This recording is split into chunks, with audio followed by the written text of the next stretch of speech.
Everybody, welcome back to another brand new episode of Throwback Thursday. Today we're going back to 1989 and we're doing an authenticated sealed box of 89 Donruss to look for the Ken Griffey Jr. rookie card. Now, I was looking back on my channel and I've done 89 Donruss once, I believe, and it was cello packs. I've never done a wax box.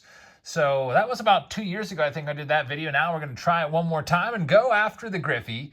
If you're wondering what a Ken Griffey Jr. rookie card is worth in a PSA 10, it's worth about $350. Looking over recently sold, that is a pretty nice card to pull from an 89 box of cards.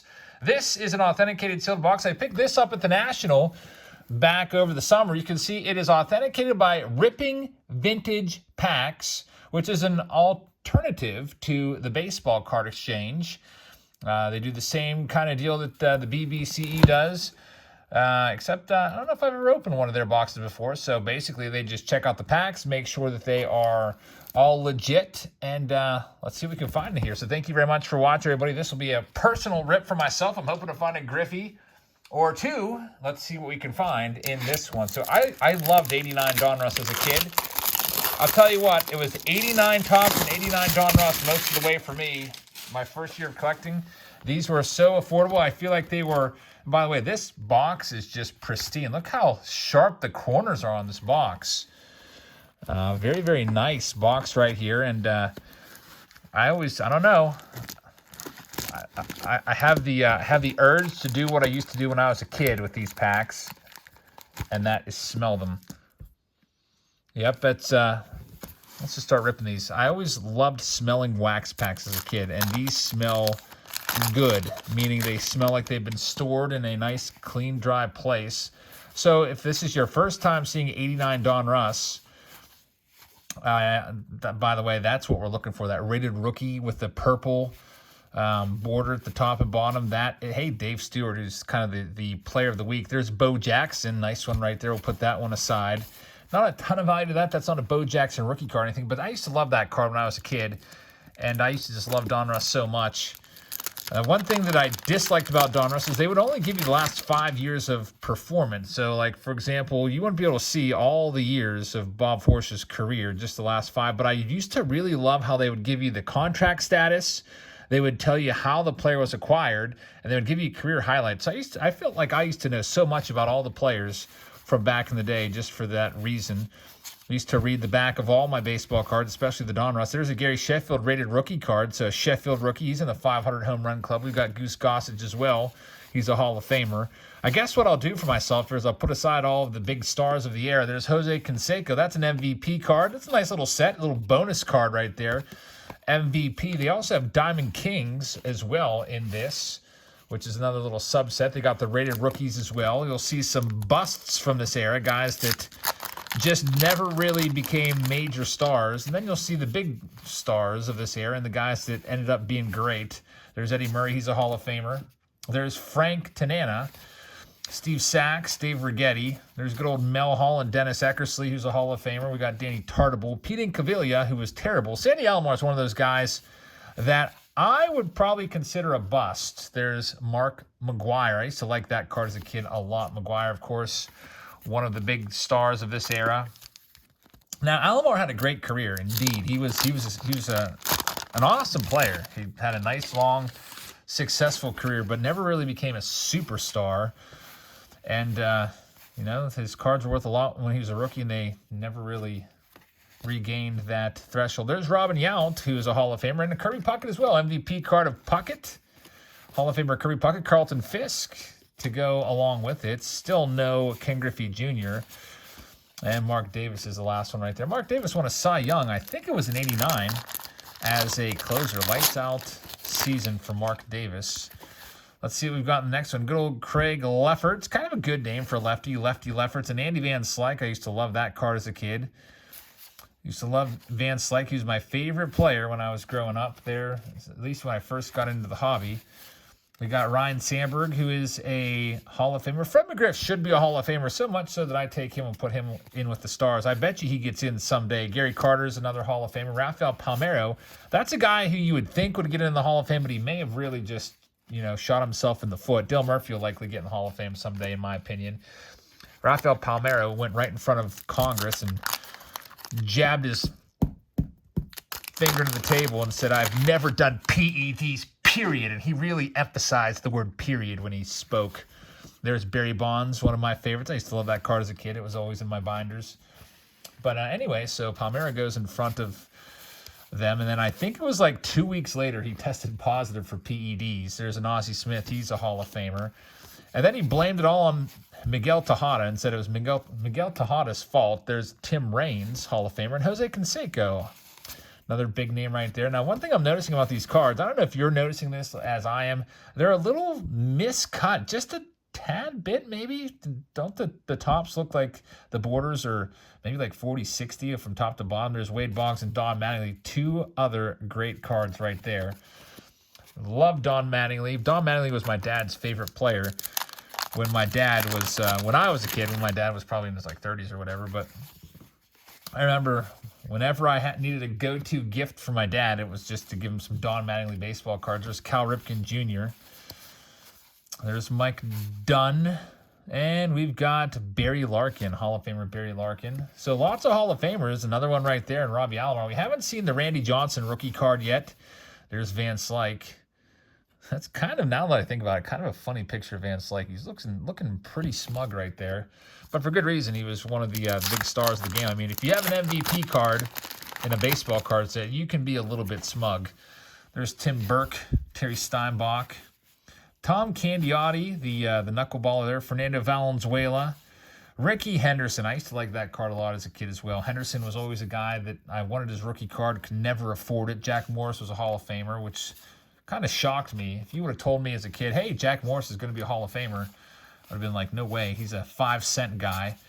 We got Andre Dawson, MVP card, and Will Clark was a good player as well in that era. I don't think Will Clark's ever going to get into the Hall of Fame, but he definitely was decent. Will the Thrill. Let's get the rest of these packs out of here. Still no Griffey. I don't know what's up with that. Now, we haven't seen a lot of duplicates yet, so that's good news. Darryl Strawberry, the Straw Man, MVP card, not too bad. We got Neil Heaton. Gerald Young. I'm still kind of recovering from last night, by the way. Did you watch the break last night? If you went to bed early, I know we started out with Big League, and maybe that was a bad decision because I'll tell you what, the archives cases were probably the best cases I've ever opened in terms of archives. And for that price point, $90 a box, crazy stuff. We had, I think somebody, I was reading the comments today, and I was trying to, heart all the comments that I read to let you know that I read them. There's a Dante Bichette. That's his rookie card. Someone said it was 16 one-of-ones out of the two cases. So that's almost half of the boxes had one-of-ones in them. There's a Jose Canseco base card. Mr. 40-40 man right there. That was a big milestone back then. It's been surpassed a few times since. Maybe you'll see it surpassed this season by Luis Robert. He's got the stolen bases. He's got power. He just needs to get that bat on the ball a little more consistently. I think he's hitting 175 as of right now. But, so many one-of-ones and multiple, I'm not even joking, guys, multiple Mike Trout one-of-ones, autographed, multiple Mike Trout one-of-ones, multiple Shohei Ohtani one-of-ones, autographed Shohei Ohtani. It was crazy. There's Chris Sabo. I used to hate him with a passion as a kid, probably mostly because of the 1990 Reds and how they eliminated the Pirates from the playoffs and went on to win the World Series, and I felt like that should have been my Buccos back then. But it wasn't. There's Pete Harnish. This pack here was pretty terrible. Not a single big name at all. Fred Lynn, probably the best name in that pack, and that's like a 5-cent card. All right, what do we have next? Barry Lyons on the back. There's Darrell Evans, who had a nice career. Wally Joyner. Looks like he just got done, why is his lip all shiny there? Mid-drool Wally Joyner. Maybe he just had a big old glass of water and didn't wipe his mouth off. There's Craig Biggio. That's a Hall of Famer right there. Craig Biggio came up as a catcher. Kind of moved around a little bit. And most of you probably remember him as a second baseman. He even played the outfield for a while. Biggio, a very, very good player for all those years, along with Jeff Bagwell. That's a Craig Biggio rookie card. So, for whatever reason, 89 Donruss did not give Biggio a rated rookie card back then. But they gave a lot of the other good ones. How does Carlos Quintana get a rated rookie designation and not Biggio? I mean, I guess Biggio hit 211, but he was the #1 overall pick by the Astros in '87. So how could he not be a rated rookie? And how does Carlos Quintana get that designation when he was an undrafted amateur free agent just because he had 333 and 6 at-bats? Come on, Donruss. I feel like that Biggio would look very, very cool with that rated rookie logo on there. And by the way, that's a great card. Lou Whitaker, it's not worth really anything, but Lou Whitaker, I don't know, that might be a name that gets bounced in the Hall of Fame somehow, some way after another 10, 15, 20 years. You never know. Like, look, you got Jim Cotton getting in the Hall of Fame after all these years, and Tony Oliva, and Minnie Mignoso, who hasn't played ball in like 40 years. So they go back and they right the wrongs. Guys that were overlooked, like Lou Whitaker, can get in still someday. That's a good one right there. Randy Johnson, rated rookie card. That was back when Randy didn't have an idea of where he was throwing the ball. Looks kind of mad and confused. Probably just walked like 8 batters the start before. But he was really, really wild. That rookie year there, not that bad. 7 walks and 26 innings. That's not terrible, but the following year he was a bit wild, and the experts were like, this guy he throws the heat, but he doesn't know where it's going. Let's trade him to the Mariners, and the rest is history. Tony Gwynn, great card right there, one of the all-time best, Tony Gwynn. So still no Ken Griffey Jr. That's kind of making me mad. We still have half the box left, though, so we'll find him. At least I hope we will. There's Oil Can Boyd, one of the coolest names in this era. Got a Brady Anderson, one of the anomalies from the 90s. Somehow Brady Anderson, who usually would average about just a couple home runs a year, hit 50 home runs in 1996 as a leadoff batter. That was weird. There's Randy Kramer. Looks like he's maybe like being entertained by a motivational speaker there or something. Looking really happy. I used to like Randy Kramer as a kid. He didn't really pitch all that long for the Pirates, but he was, for whatever reason, I always liked Randy Kramer cards. Doug Drabeck before the long flowing hair in the back. There's your 87 Rookie of the Year in Benito Santiago. And Mike Schmidt, that's his second to last ever card, 1990 Donruss' final card. Mike Schmidt had a nice long career. Started off with his rookie year in, what year was Schmidt's rookie? 1973 tops, if I'm not mistaken. Nice long career by Schmidt. There it is, Ken Griffey Jr. rookie card. We have it. Finally. And now, let's take a look at the card. I do feel like it's a little off-center from top to bottom again. And you can let me know if you feel that as well. And a little tiny bit of edging issues up there. I see a little bit of whiteness along that top border. Do you see what I'm talking about? Still a nice pull. So we do get the Griffey. And we'll take a closer look at that card here. And I hope we can get another one. There is a Alan Trammell and George Brett, 2 Hall of Famers. There's just loads of Hall of Famers in this release. Here's the back of the card. You can see he had no major league record or experience. By the way, Donruss was smart enough. Look, he was the #1 pick in '87. He gets a rated rookie. Why doesn't Craig Biggio? But anyway, Donruss was smart enough to get him in their set. However, couple sets missed the boat. Score and tops, I don't know what their deal was. Maybe they were rushing production. Didn't think Griffey would be called up in '89. And they didn't get him in there. He was in the update sets, but you can't pack pull an 89 score Griffey or an 89 tops Griffey. You got to go to the only way you can get a Griffey is go to one of these guys. 89 tops traded for tops. And there's Tom Glavine. He's a Hall of Famer. And go for the 89 score traded set as well. Felix Jose. Cal Ripken MVP card holding a baseball there. Ripken was definitely one of the all-time greats. The Iron Man, the true Iron Man. Never could take him out of the game.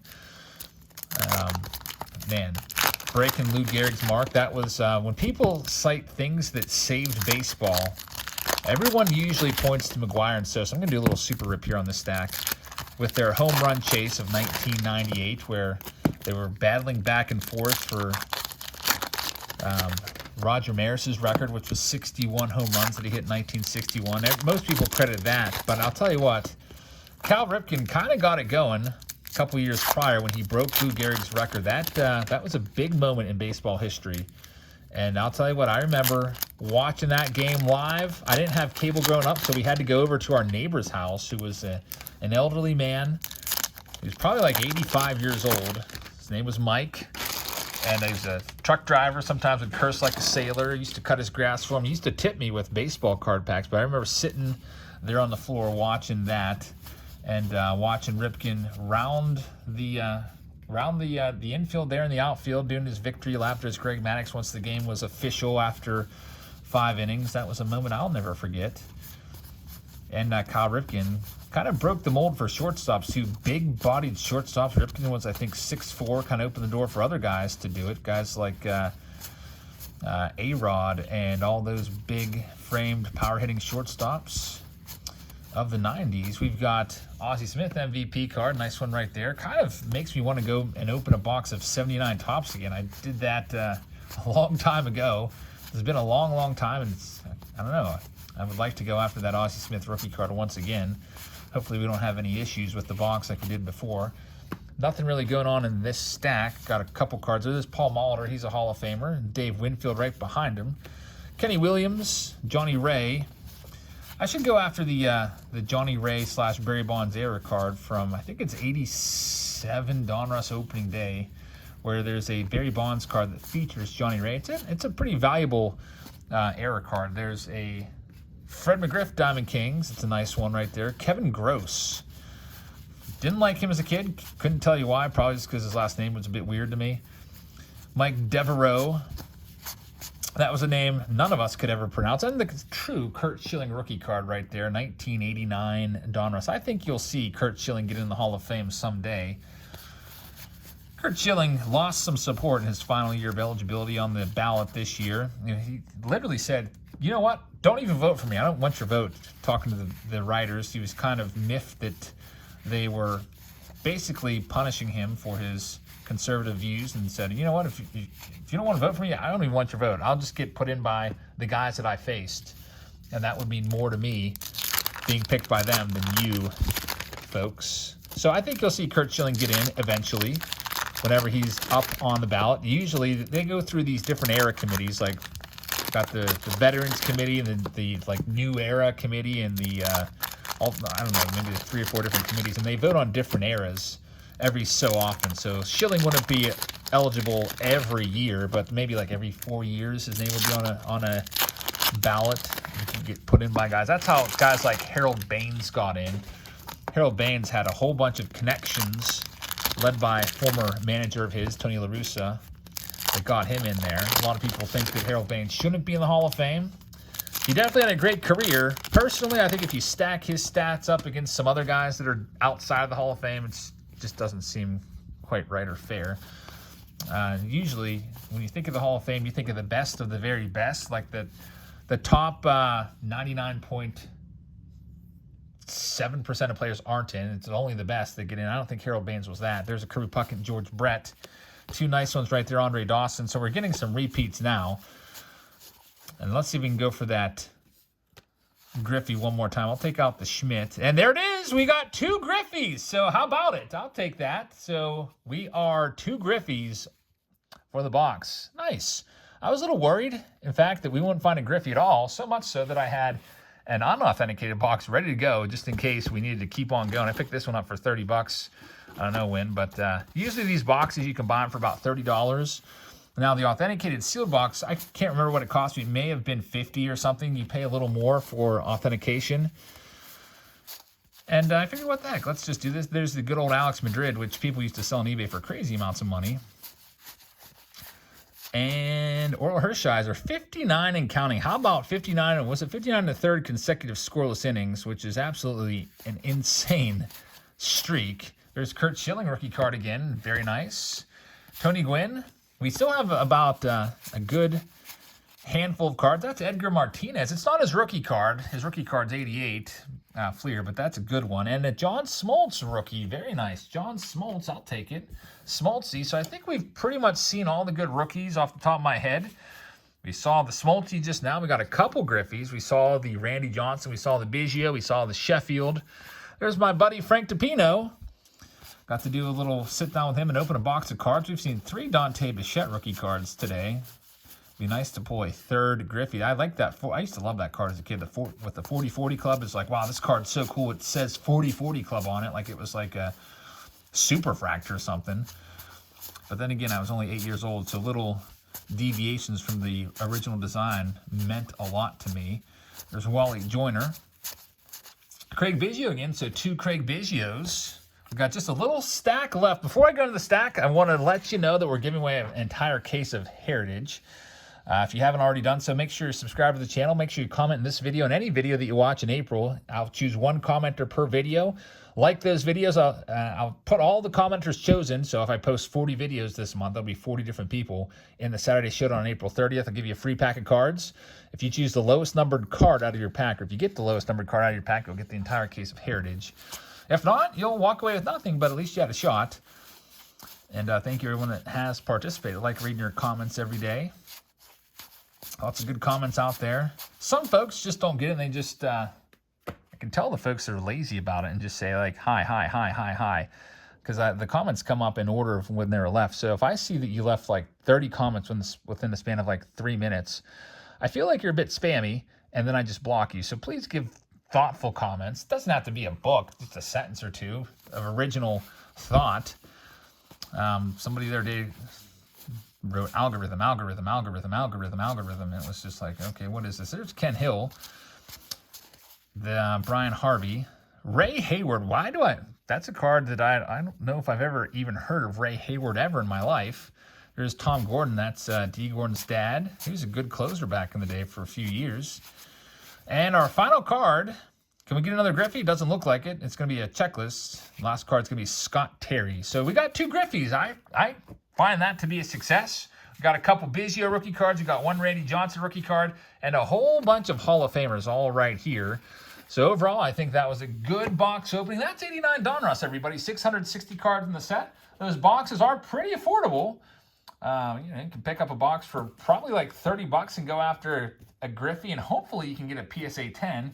Now, if you're asking me, do I think I got a PSA 10 Griffey? I would say no. The edging on the cards are both, this one's a little more white than that one, but I would say these are not quite PSA 10s, just because I always pay attention to those edging. That edging on that bottom looks really good. See that on that one? And you would hope that would look like that all the way around, but there's just a bit of white on there from the, I guess, the cutter. But there we have it. The Ken Griffey Jr. rookie card search is a success. Thank you very much for watching. I hope you'll join us tonight for a live auction. We'll be doing a consignment auction, so check that out in a little bit. I hope you guys have a great rest of your Thursday, and I'll see you all tomorrow or in the live stream tonight. Good night, everybody.